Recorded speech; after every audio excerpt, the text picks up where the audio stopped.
ठीक, तो यहाँ पे ध्यान दो, ये आपको एंगल दिया गया है ये वाला 130 डिग्री, और यहाँ बोला है ये x डिग्री है और ये y डिग्री। ध्यान से देखो, अगर हम कहें इधर ध्यान से देखो तो ये lm कैसा दिख रहा है, ऐसे देखो ये कैसा दिख रहा है, एक ऋजु रेखा या मतलब ऋजु रेखा कह सकते हैं या सरल रेखा या स्ट्रेट लाइन, जो भी बोलो तुम, तो ये कैसी एक सरल रेखा है। ध्यान से देखो है ना, तो एक सरल रेखा पर बने हुए कितने भी कोण, समझ रही हो, कितने भी कोण हो उनका मान क्या होता है, चाहे वो a plus angle b plus angle c, सभी का टोटल कितना होता है 180 डिग्री, पता है कि नहीं, बोलो पता है ना। तो यहाँ क्या होगा आपका, इसमें ध्यान से देखो, तो x degree plus 130 degree equal कितना हो जाएगा 180, क्योंकि ये एक सरल रेखा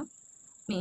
यहाँ पर बने हुए कोण हैं, बने हुए कोण हैं, एक सरल रेखा पर बने हुए कोण का योग क्या होता है 180 डिग्री। तो यहाँ से आप x का वैल्यू निकालेंगे, क्या हो जाएगा 180 डिग्री माइनस 130 डिग्री, कितना है x का वैल्यू 50 डिग्री। अब देखो x का वैल्यू हमें मिल गया है ना, x का वैल्यू मिल गया, हमें किसका निकालना है y का वैल्यू निकालना है ना। तो ध्यान से देखो, ये कैसे निकलेंगे दूसरे के x और y कैसे हैं, एकांतर कोण, कैसे एकांतर अंतः। तो एकांतर अंतः कोण जो भी होते हैं उनका मान क्या होता है, एकांतर अंतः कोणों का योग, अंतः कोणों का योग नहीं मान क्या होता है बराबर होता है, समझ रही हो, मतलब कि angle x degree equal to angle y degree, अगर एंगल x डिग्री 50 है तो एंगल y डिग्री भी क्या होगा, एंगल x डिग्री इक्वल क्या हो जाएगा 50 डिग्री, यानी एंगल y डिग्री इक्वल कितना आया 50 डिग्री। समझ में आया, कोण x बराबर 50 डिग्री, कोण y बराबर 50 डिग्री। ओके, समझ में आ गया।